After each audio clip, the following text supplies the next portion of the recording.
Hello and welcome to another segment of the one-on-one exclusive interview. On today's segment, we bring to you an ambitious lawyer and a politician who happens to be the spokesperson of the UDP political party. Hello sir, can you please introduce yourself? My name is Almami Fanding Taal. I'm a legal practitioner of the Gambia. I am the Administrative Secretary for Legal and Human Rights Affairs for the United Democratic Party.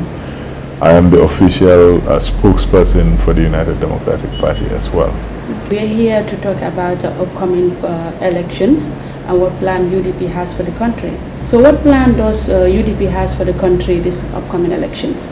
We are finalizing the launch of our manifesto. Our manifesto is a very comprehensive vision document to transform not only the society and the economy, but the whole politics of the Gambia from an issueless kind of politics driven by personality calls and personality discussions. This manifesto is framed around a 5-point agenda of transformation. This 5-point agenda starts with youth empowerment and women empowerment.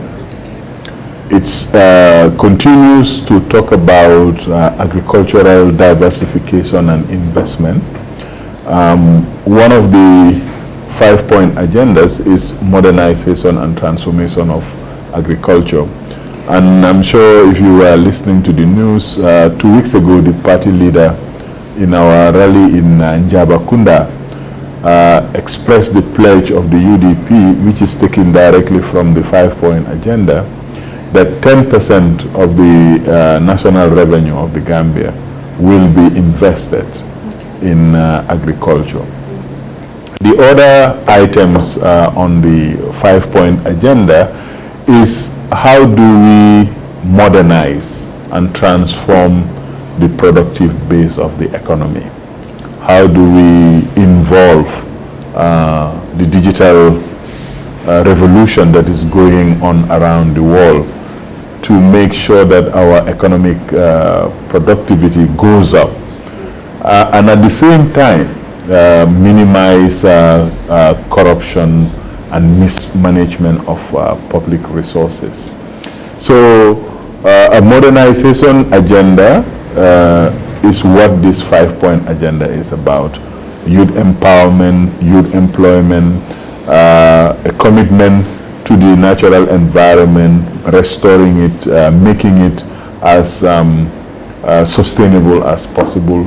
There is also a very firm Pan-African commitment to be part and parcel of the Africa Free Trade Continental Free Trade Area, which has started operating in 2021.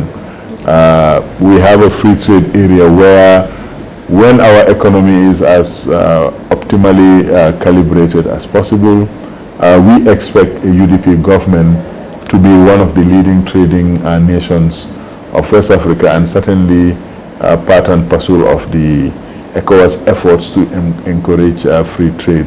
So we will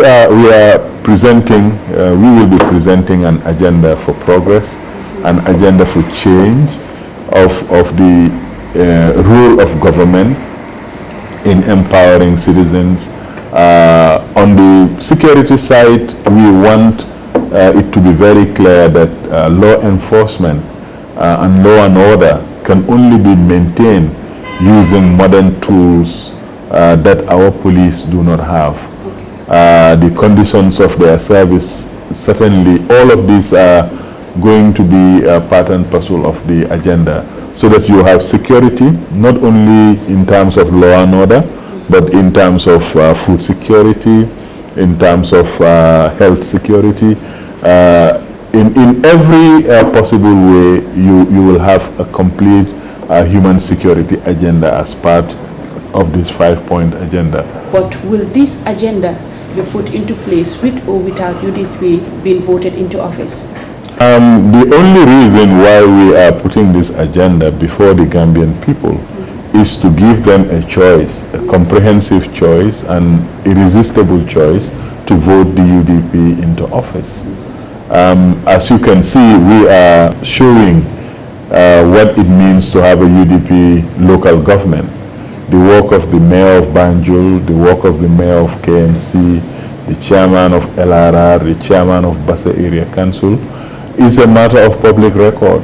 So that is the appetizer, if you like, of what a UDP government is going to do. And in any case, you cannot implement your agenda if you do not have political power. So how prepared is UDP for a free and fair election this coming? We are completely, absolutely prepared, and we believe that Gambians, more than anything else, are prepared for that. Because what happened in 2016 is a reminder of what it would take for this country to move in the right direction. It needs unity of purpose. It needs a very clear vision of how things actually can change when you have government. Of course, the coalition agenda, very soon after they assumed office, the agenda started floundering. But that could be attributed to a lot of things. But this UDP agenda is after careful consideration and after assessing the needs of the country. That is how it was designed, so that it responds in real time to the concerns of Gambians across the board. Education, health, agriculture, human security, food sufficiency, and environmental sustainability. All of these are integrated to change the relationship between the governors and the governed. Because if we do not change the relationship fundamentally, all the tax revenue that has been collected over the last 5 years, what has it been spent on? Was it spent in a transparent way? Since 2017, what has Gambian taxpayers gotten from their tax dollars? Also, how much of the international funds that have come to the Gambia's assistance have been used properly? We've had ministers stand in the National Assembly and say that their ministries, some of their staff, some of the leaders there are involved in inappropriate behavior.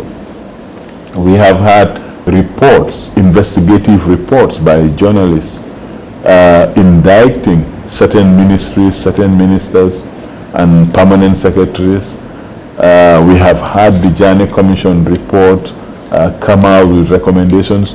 All of these things, but most importantly, the new 2021 Constitution or 2020 Constitution that was rejected by the National Assembly. These are all issues of great importance that every Gambian has a responsibility to look upon them and agree that we need accountability on all these fronts. What has happened in the last 5 years? Could we have done better? And where are we 5 years after booting out the dictator? Thank you for watching. This is Marie Louise and signing on Postulate TV.